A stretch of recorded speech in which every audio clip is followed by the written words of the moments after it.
my name is Gabriela, and you're watching the Multicultural channel. Today I'm here with Luiza Tibério, and we will be talking about the challenges that come with learning a language. So to start off, I'd like to ask you, how many languages do you know? I know Portuguese, English, a little bit of Spanish, and a little bit of French. Okay. There's a lot of languages I see. I only know 2 languages. I know how to speak Portuguese, English, and I understand Spanish. I can't speak Spanish, though. And I'm learning French. So, are there any languages that you're learning so far? 2 very complicated ones. First one is Greek, which is very fun. a big challenge, and the second one is German. That's another one. Yes. Wow. Still working on them. You learned English, obviously. Like, did you learn in Brazil or did you learn it here? Okay, so English is like the main language I learned in my whole life. So like I started off when I was pretty little, since like my school was very good with new languages, so English was pretty nice. And then I started doing Kumon from like since I was grade 1 to like I got to the level that my dad finished in. That was like my main one. And then that's where I learned the basics. And then I went to Cambly, where I had classes with my teacher. She was from the United Kingdom, but she actually lived in South Africa. And then I did some other private classes with my other teacher, and that was also my parents' teacher. I was her first younger student to learn. And then I came to Canada. Every time getting better. Yeah. For me, what I did was, I think my mom, she was like a vice principal at like Maple Bear. It was like a school, that was like English and Portuguese. And I didn't know very well, but like she'd speak to me in English and stuff, and I'd understand what she was saying.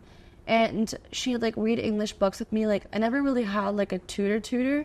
And I think that I learned English because like I moved at such a young age to like Brazil. I was like 6, I think, and even then I didn't know like a lot. Like the first things that I remember like saying when I was here is like hello and stuff, and like whenever I was mad at my brother, I'd be like, you are a stupid, or so whatever. I just didn't know how to like say it really. You mentioned that you had like some tutors and stuff, like, right? Or were there like any strategies that you used to learn English? Like, did you watch movies, like lessons, reading? Well, I used to actually do like lots of little fun activities, so like play some games, watch some movies. At first I was basically just like, every time that I would do something right and I feel good about myself, I would just like play a little game, and mostly in English. And my school was basically like that, where we would play little online games sometimes like card games and stuff. And after I got older, until now, I'm always practicing my English. So like I get big TV shows from something I like, movies, all sorts of stuff where I can get my English better. Yeah, I think I was like a big movie watcher when I was a kid. So like if you ask me, like I'll know so many movies that like you can't even like count. And for me, I think that I don't really, when people ask me like how I learned English, it's like hard to explain because at the same time it's like I didn't really like use those like apps like Duolingo or whatever. Yeah, no, not like those online ones. Mm-hmm. People where you could like ask questions, they will give you an answer based on what you're actually thinking, and they know how you're feeling about it. So like I feel that's a little bit better. And like I remember like reading in English too and stuff, where it was just like those like books where it was like Jane climbed the tree or whatever. You know? Those little thin ones. Yeah. And I think that learning English took kind of like a toll, like me learning like how to read and write in Portuguese, because like we moved to Canada, so I just like was trying really hard to learn English, and the only things that I read in Portuguese was like gibis, which are like comic books, like Turma da Mônica, all that kind of stuff. And we have like a big collection, but I didn't like read them consistently because I had my English books and stuff. And I think that just like took a big toll on like me learning some Portuguese too, because I can speak Portuguese and everything, but it takes me like a while to like write because of like all the accents and stuff like that. Yes, accents are always hard. And the pronunciation too sometimes. What are like some struggles that you had when you were getting like used to speaking English?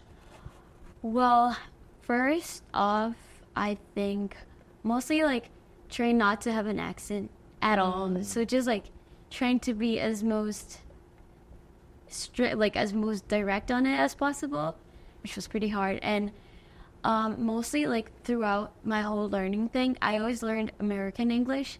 So like getting used to Canadian English, so like little stuff, so like Z, that's an American English, Z, those little things always mess me up, but like writing, speaking, accents, punctuation, everything. Yeah, I mean, like, for me personally, when like learning English, it was like I didn't really have like that struggle of like trying to get the accent right, because I think it just happened naturally with like watching movies. But like I feel like that way towards Portuguese, because like I heard that I do have an accent, and I mean it's like obviously like okay, I get it, I was here most of my life, but I really try not to, and sometimes like, and I don't notice it, you know, I just don't notice the accent or anything. And when I go to Brazil again and I start talking again, people say that I lose that like accent, and I go back to like speaking Portuguese, like, you know, with like the original accent and everything, because I'm from Goiânia, Goiás. And there we talk in like I wouldn't say like carioca, like I don't know how to say that, like in English it'd be like more like it was like Rio de Janeiro thing, so like not like Rio de Janeiro, but it was like we have like a different kind of like accent, just like how São Paulo does and everything. And I start speaking in that accent again, but like I'm in between because my dad's from São Paulo and my mom's from Goiânia, so it's like I get mixed up and it just becomes become my own original like Portuguese accent. version of. Yes. Yeah. Also, like, did you like have any struggle like pronouncing some words when you first came here? Okay, so first off, like when I came here, sometimes it's still a struggle, but it's just because my head doesn't feel like it's sounding right, but it's world. Yes, I have to practice so many times to saying it. Like at first, it was like, oh, where I'm from, and I would like to point at the globe. I was like, I'm here, the world, and I couldn't say it. I was just like, it was like a tongue twist. It was pretty hard. It was funny because like I was younger when I learned English, right? So I'd find myself correcting my mom, you know, because I always do that. My mom, because she's like, she had like a phase where she really just didn't know the difference between these words. For example, like ear and years. Yes. So she'd be like, there are this many ears left. And I'm like, Mom, it's not ears, it's years. And she's like, no, same thing. And I was like, it's not the same thing. Yeah. And still when people like try to speak English, it's like funny because you know that like the struggle. You know the struggle. Yeah. And like you feel the pain. You're like, I remember those days. I remember those days, you know? So, I mean, sometimes I kind of, like, don't remember those days because I just kind of learned when I was 6 as I went. And I already knew, like, a little bit in Brazil, so I think, like, being surrounded by English 24/7 was just, like, much easier for me to do it, you know, speak it to other people. And, like, do you find it hard to go back and forth between languages? I mean, not yet. Probably in the future, yes. But because every year now I'm going to Brazil like once. So, and my family is also coming, so like I don't have to turn off the ski. I also have like neighbors, friends at home. My parents are like talking Portuguese, so that helps out a lot. And sometimes it's hard though to do the opposite. So like to speak, like to talk in English, because sometimes I just want to say like some Brazilian stuff or like some Portuguese stuff, some stuff that only we know, you know? Yeah. So like that's pretty hard. Sometimes like I just say a full sentence in English like to my parents, and then I try to like mix it up with Portuguese so they don't get that I kind of said it wrong. And the same thing like at school, sometimes like at English class, my teacher asked me for an answer, and I said like the whole thing in Portuguese, and he was like, it's pretty good, but what is that? And I was like, well, I gotta learn that. I gotta learn how to twist that thing. For me, I think that I'm a little bit too used to going back and forth because what I do is like I'll speak Portuguese and I'll say something in English, or I'll speak English and I just say something in Portuguese. So it's like I'm speaking Pinglish or whatever that is, like Portuguese English. And it's like I'll be saying something and then I'll forget, oh, what's the name of that animal? It's the one with the feathers or whatever. I'll just have to describe it. Or like, oh yeah, like sometimes like I knew like I was wearing sweatpants. My friend, she was wearing jean pants, and it was like gym time, and we couldn't wear jean pants. So I was like, okay, I'm good because I'm wearing. And then I totally forgot what sweatpants were. I only knew Portuguese, so I was like calça de moletom, calça de moletom. And I was like, you know, hoodies, like that same thing, but like in pants. She was like, oh, sweatpants. Actually, for me, I end up making up my own words. My family gets, they never let me forget it. Like I said hoodie pants. Hoodie. I said, this is like in Portuguese. I think it was like messenger. I was like, Mom, can you messenger my friend? And it's like because in Portuguese it's like mensagem means like message, and then after like when you're like when you say in English, like, oh, can I message someone? Like, can I message her? And I was like messenger, and they're just like, what are you talking about? And then after like, and my brother's in it too, and it's like so funny because we still talk about it. My brother came up to my mom once, and he was like, Mom, where are my gluvas? Gluvas. And it's like, because in English it's like gloves, and in Portuguese it's luvas. So it's like, he got like, gluvas, what do you mean gluvas? And he's like, gluvas, Mom, gluvas, the one that goes on your hand. And then she's like, oh, gloves. And I also, I hate this because I did this myself once. So I can like be funny sometimes, I guess, in a way. And I was thinking like, oh yeah, my friend one time said that I should be a comedian, but I said in Portuguese, and I said comediana. I actually, wait, so like in English it's like comedian, in Portuguese it's like comediante. Yeah, comediana, yay. And then they were always like, my family was always making fun of me like, oh, we're gonna eat Anna. Comer, because mean like, comer is eat, so it's like, are you gonna eat Anna today? Like, comediana. It's complicated. I mean, I'm pretty, like, every time I go to Brazil, my joke ski just turns on, and I always say jokes to everyone and I make everyone laugh. But when I try to translate it to English, I don't have like a immediate response, so I can't I feel so sad about it because like I want to make a joke so bad because I know the perfect joke for it, but I only know it in Portuguese and I don't know how to translate it in a way that makes sense. I feel you. It's the same thing with me, except like I will make a video, like a really funny video, because like I like to make little skits and stuff. And like I have one where we're not gonna make fun of me here. I was trying to be like a guy, right? And I was like, his name's Chad McFlurry. He's pretty cool, guys.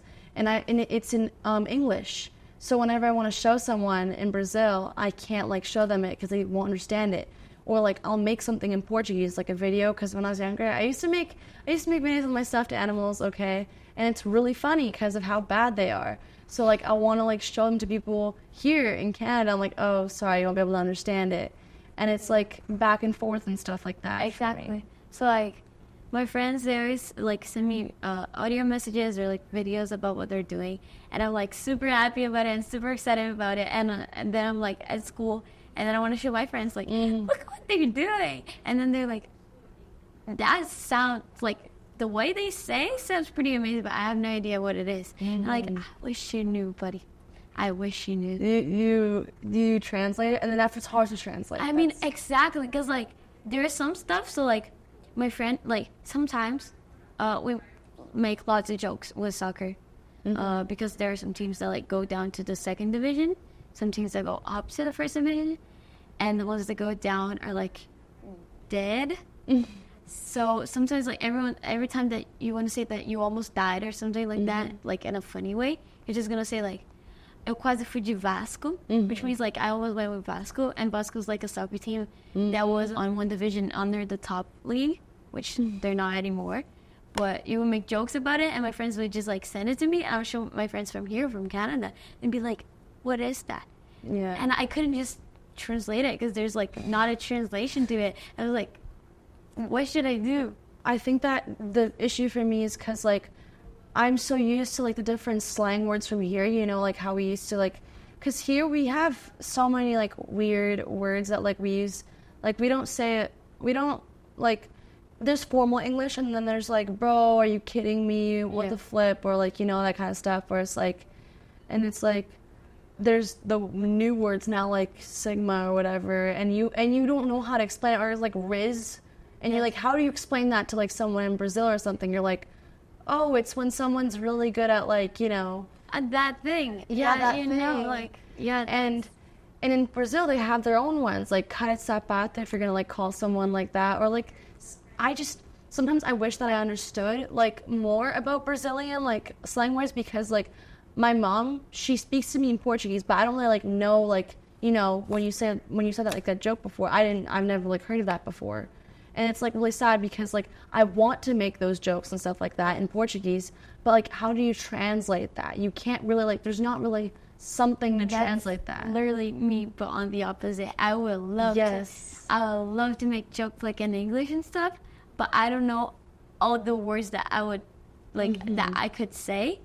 But, like, when I go to Brazil, I just, like, feel it's, like, my paradise. I just go, and I just go, like, I do those jokes with, like, everyone, like, my family, my cousins, people, like, on the mall, like, random people, they're just, like, I don't know, like, just over there, like, even my physiotherapist, they would, like, I would joke with everyone, and they would be just, like, so amazing to finally, like, know that someone will understand your joke, and those are not your parents or your, like, Brazilian people you know. It's just, like, I'm, like, in a place where it's, like, in school, I'm known as the Brazilian girl, and in Brazil, I'm known as the Canadian girl. So I don't really, like, have a position, and I want to, like, be in one spot, really, or both. But, like, I just sometimes wish that I would, like, know, like, have more people that spoke Portuguese so that I could, like, know more about, like, you know, the phrases that they say, like, because I don't want to just maybe, like, formal and just, like, be, like, I mean, I know, like, a lot of them, like, a few of them and stuff like that, but I'm not keeping up with the trends there, just like how they're not keeping up with the trends here. So, like, I'll say something and it'll be, like, really funny here, but, like, over there it'll be like, what are you talking about? Yeah. Okay, this is, like, in your opinion kind of thing, okay? Okay. So, do you think that language learning apps are actually useful, or do you think that, like, being in an environment with people speaking, like, the language is, like, a better way to learn? Okay, it depends a lot. Okay, personally, my family already did lots of apps, like lots of learning apps. It's like Duolingo and all those stuff. This is, like, in my opinion. I think both of them are very useful, mostly if you don't have time to, like, go actually and, like, talk with someone. I really like talking with people, mostly people that, like, know the language well and also know what you want to talk about. So that's pretty helpful. So, like, even online classes, I think it's, like, I feel better when I'm talking with someone because, like, I already use, like, lots of like English apps and all those stuff, but, like, when I would write something, sometimes I would know what it means and I would type it on the way that people say every day, but they would want the formal way to say it, and I wouldn't know it because, like, because of the talking of every day, so it would give me that the answers are wrong. Well, if I'm talking with someone, they're gonna say, oh, there's also another way to say this, and it's like this. So, like, I feel it's better to have, like, an immediate answer of people knowing what you, like, knowing that you know that, one that you just don't know the other way to say it. Yeah. For me, I feel like I know how to, like, speak very formally in, like, English, because, like, I know how to do many English accents, and I'm good at speaking very formally. In Portuguese, it's, like, I don't think I can speak formally, like, in Portuguese. No one, actually, like, no one, not even, like, Brazilian people speak, like, on the formal way. Yeah, but, like, if you're, like, writing something, I mean, like, if you want to be formal. Portuguese work. Yeah, you just, like, want to be formal, like, I don't know if I could ever, like, do that. because I'm more used to like texting in Portuguese. So I also have autocorrect, and I also have like abbreviations. Like instead of você, I just put V and C, so it's like você, and I just like I know how to spell você obviously, but it's like it makes it like more different for me to like actually write. Yeah. Because like I go to camp and stuff like that, and then people know me as the Canadian girl or whatever, and they're like, oh, she's the one who speaks English, you know. And then after when we go to write something, I have to write this scripture or something here, and I'm like, oh, I don't have autocorrect with me. I don't have my phone with me. I know. My phone with me. Ooh. And then it's like the most embarrassing thing when you have to go ask a Brazilian, you know, and be like, hey, do you know how to spell this? Because like that happened so much with me in English. Like yesterday, even when I was in class, I didn't know how to spell obsessed. Oh. Because like I do know how to spell it, but at the time I was like blank. My head was blank. And then I asked a Filipino friend, and he was like, I have no idea. And then I asked my Canadian friend, and then she was like, I don't know. And then she asked our teacher, and the teacher was like, actually, I don't know. And then we had to look up on the dictionary to know how to spell obsessed. Obsessed? Guys, your teacher didn't know how to spell obsessed? No. That is actually crazy. Not like our teacher, but like our sub one. Oh, sub one. Obsessed. Yeah, now I know, but like at the time we were like, is it a C? Is it with double S on the first one or on the second one? I think that the reason why I'm also like good with like writing formally is because I like to watch like movies or like read things like from like back then, like stories that like happened like back then, and like the way that they talk is like so formal. They're just like reading you like, hello, it's a pleasure to meet you in such a fine evening, or it's like you just know how it's like very formal. Yeah. And it's like that's how I know how to like speak like that. I know how to read like that, so like I know what they actually trying to mean, but I have no idea on the way how to speak it. So like I read 20,000 Links Under the Sea by Jules Verne, and it was an edition from 1972. So I was like, and it was the first book I like ever read at school, like the first book I read when I came here. So it was like such a big challenge because it was like 600 pages long, and like very old way was like, it was like handwritten, like some parts. I would be like, that's a little bit complicated. Yeah, for me, like, I think that the struggle for me, I am a kind of person that will lose focus. So like, I think I used to, yes, we feel the pain. And it's like, I think that whenever like I read chapter books, I just like daydream and I wouldn't be able to focus. So like, I'm not a big fan, I would say. Like, I have to be really invested in the chapter book to like be able to read it. And it's like, I think something that really helps me read like chapter books is like reading it as like a class, or like having an audio book or something, you know, like to follow along. I mean, I really like long chapter books, but it actually, like, I like those ones that are not thin, they're not thick. They have like 10 chapters, or like they have 20 chapters, and they're like pretty straightforward.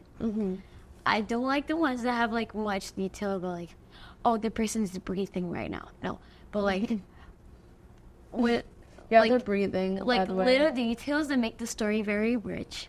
Yeah, but not like too strong details.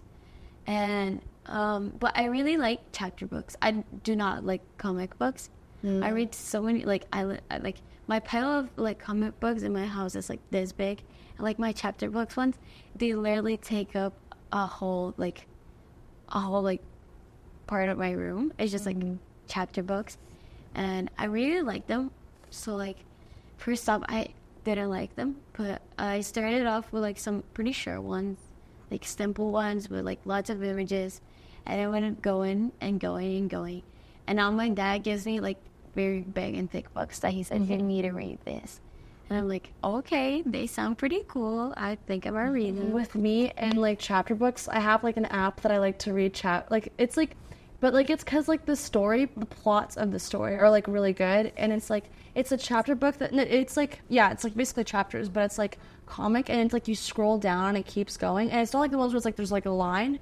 It's kind of like blended in some way, And I think that the reason why I kind of like comic books in a way is because I'm a kind of person that like pays attention to like facial expressions that people like make during situations, because they could say something and mean another thing.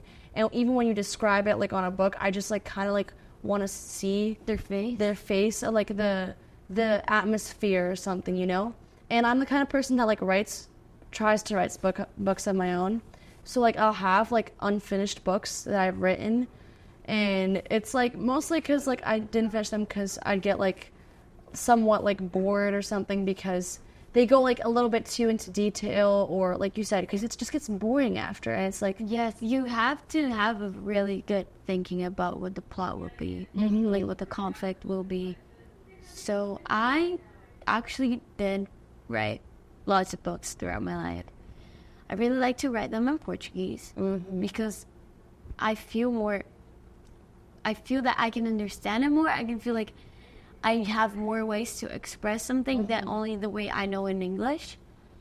But then later on, I try to translate them, and they're pretty amazing. One of them is like my favorite one. It's The Green Eyes in the Darkness, and it's just like, for me, it's like a very good book, but it's written in Portuguese. So I wish all my Canadian friends read them, because it's like so amazing, and like the things that they do is like super cool, but they would understand the thing and I wouldn't know how to translate it. Yeah, for me, I like to write poems because they're like much short. I mean, like they're much shorter, and I enjoy rhyming and stuff like that in English. I feel the same way as you, except like the opposite, like in English. And I've like written like books. I just haven't finished them because of like I'd either go into too much detail or I forget about them, or it's just like it just feels like I just don't want to like continue them because like I feel like stuck. And mostly with like English in general, I feel like I have more of a way to describe things. So I do like it like when someone describes like a tiny story very in detail, like if it's if it's like a short story where it's like the girl was at the beach and it like describes like crisp sand or like salty water or something like that. You can like kind of like picture it in your mind. But like when I read a book or like I'm writing a book, and if it's like in too much detail, it just becomes like kind of like boring or something, and just like I don't feel very like invested to keep going. And in Portuguese, I tried reading like a chapter book once with not with my mom. My mom gave me one, but I think it was like one where it was like this girl was like it was like a exchange of like letters back and forth, and there were like some words that were like texts, you know, and stuff like that. I really like play scripts. They're like, you can really picture what they're doing, and they say a little bit of the scene, and then they say what people talk. It's basically talking. So I feel like it's pretty cool, and I can really imagine like all types of stuff on them. So I can really picture what they're talking about. It's pretty cool. Yeah. So what advice would you like to give for people who would like to learn a language? If you really like it, do it. It's very worth it on the future. If you're younger, you're gonna have way more job opportunities. It's gonna give you way more things in the future. If you want to travel, it's pretty good. And mostly learning English, because it's the main language of the whole world. But yeah, just learn it. Honestly, I think that it helps like learning a language that you're interested like about the culture and like all that kind of stuff. That's like a deeper meaning towards it. I feel like learning a language is nice, but you just like have no motivation if you're like being forced into it.